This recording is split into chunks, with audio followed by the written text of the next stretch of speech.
avez tout dit. Finalement, le hollandisme ne s'arrêterait pas avec M. Hollande. M. Macron serait bientôt adoubé par le président sortant. Continuité.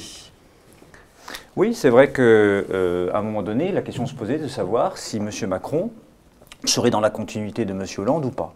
Et puis il a clarifié les choses par un projet qui est complètement en rupture avec celui de M. Hollande.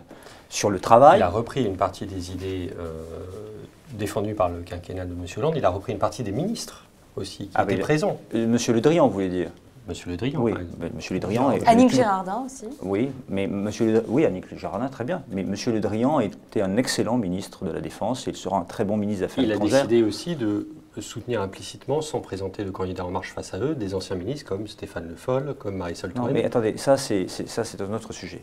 Moi, ce qui m'intéresse, c'est l'avenir du pays. M. Macron, s'il était resté dans les pas de M. Hollande, n'aurait pas réussi, je pense, la présidentielle et n'aurait pas pu faire la recomposition politique. Il a eu le courage de rompre avec M. Hollande, il a eu le courage de rompre avec lui sur le plan politique, c'est-à-dire de dire ce quinquennat sur la méthode n'a pas fonctionné, c'est pas comme ça que je vois la fonction présidentielle, et on le voit là depuis quelques semaines, c'est un changement complet par rapport à la vision de François Hollande, et sur le fond, c'est une volonté de réforme en profondeur que n'a pas voulu François Hollande, et c'est un changement profond. Ce courage-là d'Emmanuel Macron, il fallait... Vous en doutiez au moment où vous avez... Bien sûr qu'on en a douté, il était ministre de François Hollande. Qu'est-ce qui a changé entre le 15 janvier 2017 J'ai souvent écrit, et le second tour Je vais vous dire, entre 2015 et 2016, j'ai beaucoup écrit, beaucoup tweeté pour y remarquer que j'étais d'accord avec M. Macron, notamment sur le travail le dimanche, et je me suis fait souvent taper les doigts par ma propre famille politique à l'époque, mais là aussi on était déjà en cohérence de vue, alors que j'ignorais qu'il serait un jour candidat à la présidence de la République.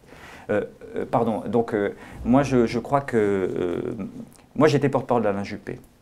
François Fillon a été désigné candidat. Il y avait un devoir de loyauté vis-à-vis du candidat qui était désigné. Je n'ai pas souhaité rentrer dans son équipe de campagne à la fin de la primaire, parce que j'estimais que j'avais des différences avec lui et qu'on n'est pas bon porte-parole d'un candidat lorsqu'on ne peut pas assumer un certain nombre de positions. Je le trouvais trop conservateur sur certaines questions de société et disons pas assez équilibré, disons, dans le positionnement politique. Mais il avait gagné et il fallait le respecter.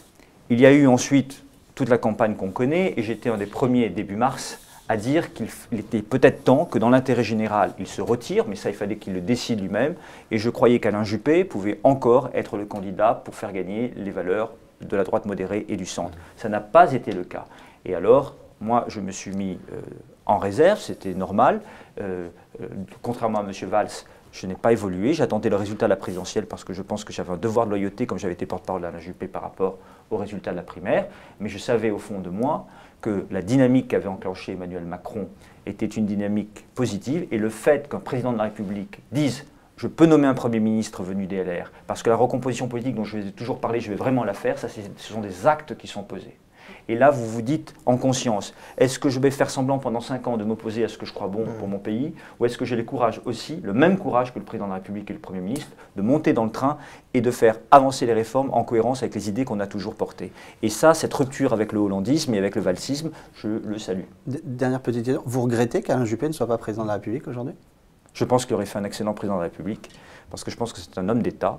Mais la recomposition n'aurait peut-être pas eu lieu, celle que vous appelez de vos voeux? Je pense que si. Je pense qu'Alain Juppé... Emmanuel Macron aurait toujours été candidat à la présidentielle. Il y aurait une campagne bien différente. Mais peut-être, mais je pense qu'Alain Juppé, s'il avait été élu président de la République, je ne peux pas le faire parler, je n'en sais rien, je n'ai pas de confidence. Mon intuition personnelle, c'est parce qu'il est un homme d'État, aurait dépassé les clivages artificiels, aurait été capable de travailler avec toutes celles et tous ceux qui auraient pu apporter quelque chose de bon au pays. Je pense à M. Le Drian et certainement à M. Macron. Vous entendez Emmanuel Macron aujourd'hui est plus sur une ligne d'Alain Juppé que de François Hollande. Ah oui, parfaitement. Dans les actes qu'il pose, oui, je pense que Emmanuel Macron et Alain Juppé sont proches dans la manière de concevoir l'action de l'État et le sens de l'intérêt général.